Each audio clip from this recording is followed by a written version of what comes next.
Well, this last Sunday, we had a guest friend introduce and start our service, and all of you clapped for him.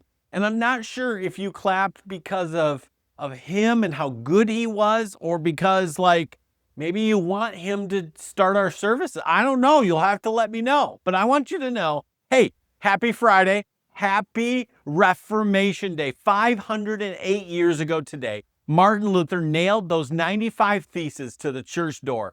And there might be something else to celebrate today, but I hope you celebrate the day with lots of candy, lots of fun, so much fun. So here's a friendly reminder. This Sunday is the end of daylight savings time. That means that you get to set your clocks back 1 hour, which means that this is their favorite time change because it's the good one. And you get an extra hour of sleep. One of the things that I do notice is that normally on time change Sunday, both of them, the service can kind of be a drag. Like you got too much sleep or you didn't get enough sleep. So let's do this with excitement. Let's have fun that we can be together and we get to participate in communion together. Every year, someone forgets that it's time change Sunday. So I tried to announce it last week. We got it in the video. So if you show up an hour early this Sunday, you can either take a nap in your car, or better yet, you can come inside and join us for prayer in the conference room at 8:45. There's a couple of us in there that we prayed together, trying to start the service right. It's a great time to pray for our church, for the services, what God is doing amongst and through us. So much fun. Now, speaking of what God is doing, we have the Awana food drive that is happening this whole month of November. And it is very important that we are part of this, especially with what's happening in our government. Food pantries are stocking up. They're really trying to help people in our community. And I would encourage you, the information is in the e-bulletin and by the bulletin board, by the office. It's a great way to show and support our kids to practice generosity and help families in need that are in our community. Every can and every box of food actually makes a difference, especially this month. Now, ladies, the next big event for you that's coming up is the gingerbread decorating event on Saturday, November 15th. It's from 10 until noon, and it's going to be a sweet morning of fellowship, laughter. This is a great place to bring friends, to invite people to this event.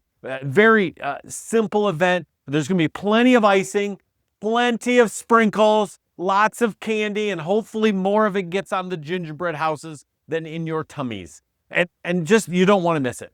Then we've got on Sunday, November 23rd, there's a 4 p.m. service. We're going to have our Harvest Blessing service. This is one of my favorite times of the year. We get to celebrate and give thanks to what God has done. We get to worship together. We get to celebrate what God has provided. We also partake in a special offering that night where we're going to put the first $5,000 towards Natasha, and the rest is going to go towards the new boiler as we're trying to raise about $50,000 by next May so that we can do this. And just a heads up, there will not be Wednesday night services on the Thanksgiving Eve. It's kind of one of those times we slow down, get the pies ready in the oven, and plan to be with family and friends.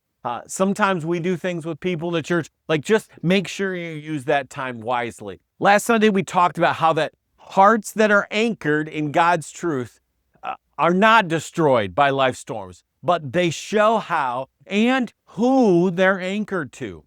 When the winds blow and the waves hit, our hope is stronger, and it can take a hold because of who is holding us, our Savior. And just remember this week, I've been praying for you that you remember to be anchored.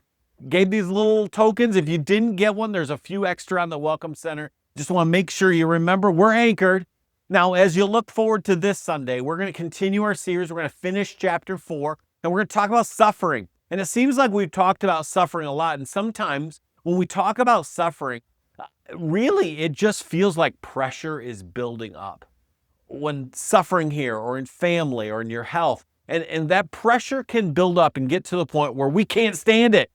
Well, that does not need to be the case, because we need to remember that the pressure that we experience isn't punishment from God. It's actually the process God uses to make us be men and women that truly seek after Him. It's part of His discipleship plan. And we also not only get to celebrate pressure and responding correctly, we get to celebrate communion together. Now remember, we got to remember God's incredible graces that he has allowed in our lives through Christ. And it is such a meaningful time to remember, to pause, to reflect, and thank God for his forgiveness and his faithfulness to us. So remember, I'm going to see you hopefully at 9:30. Well, maybe some of you at 8:30 if you forget to set your clocks back. And know that I love you. We're not going to have a challenge this week because the challenge is let's be at church on time. And I hope to see you by 9:30. And make sure you encourage somebody before church starts. Know that I love you.